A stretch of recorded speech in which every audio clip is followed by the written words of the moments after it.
안녕하세요. 박형기에게 박형입니다. 박형기에게 첫 번째 영상은 공인중개사와 주택관리사에 관한 내용이었습니다.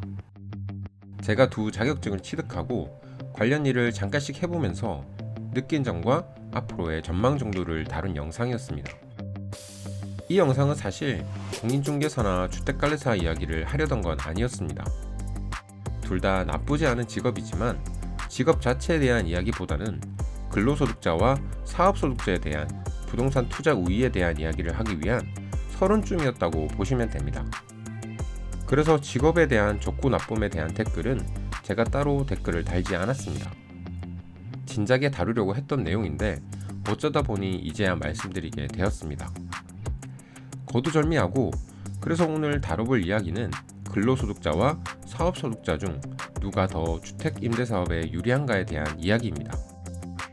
제 영상 대부분이 그렇지만 약간은 주관적인 시각에서의 판단도 있으니 감안해서 들어주시기 바랍니다.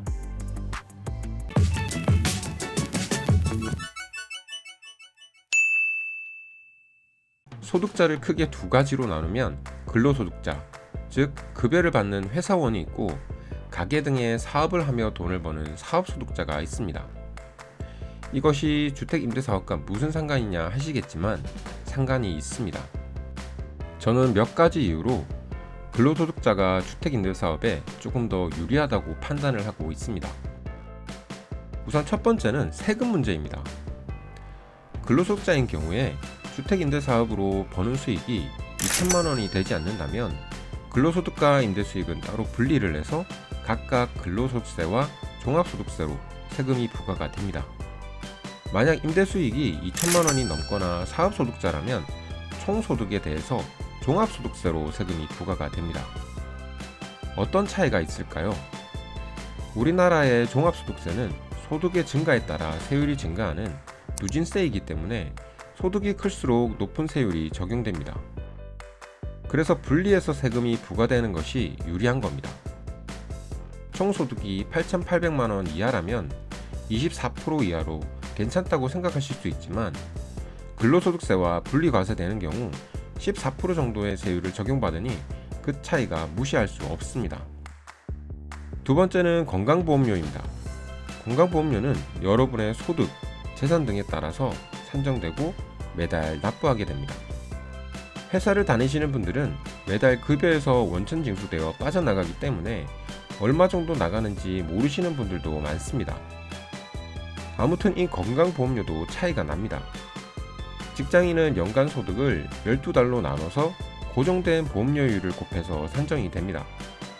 이 금액은 여러분의 근로소득만 보고 산정이 되고 여러분의 재산이나 임대사업을 통한 소득 등 다른 소득은 고려하지 않고 산정됩니다.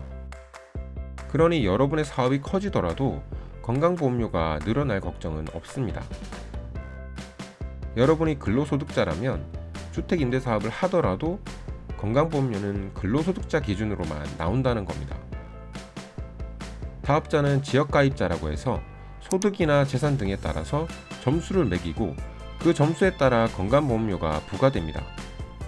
소득이나 재산은 여러분이 주택임대사업을 할수록 늘어날 수밖에 없기 때문에 건강보험료 부담이 점점 커질 수밖에 없는 겁니다. 그리고 세 번째는 자금 조달 문제입니다.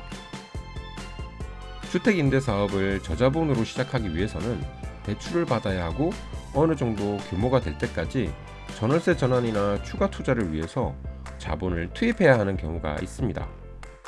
그런데 이런 자금 조달이 필요한 경우에 대부분은 일정한 소득이 있는 근로자가 훨씬 더 유리합니다. 물론 소득이 많고 신용등급이 높은 사업자라면 이야기는 얼마든지 달라질 수 있습니다. 다른 비교 요인이 더 있을 수 있겠지만 일단 제가 생각하는 근로소득자가 사업소득자보다 조금 더 유리한 이유에 대해 설명을 드려봤습니다. 오늘은 주택임대사업에 근로소득자가 왜 더 유리한지 설명을 드렸습니다. 근로소득자가 더 유리하니 직업을 바꾸시라거나 사업소득자는 임대사업을 하지 말라는 이야기가 아닙니다.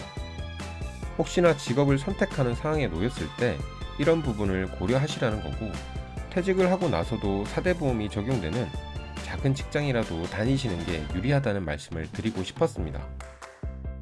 그리고 사업소득자가 조금 불리하다는 것이지, 사업소득자는 주택임대사업을 하지 말라는 말은 아니니까 지금 이 영상을 보시는 본인이 사업소득자라고 너무 낙담은 하지 않으셨으면 좋겠습니다. 이번 영상은 여기까지였습니다. 여러분 부자 되십시오.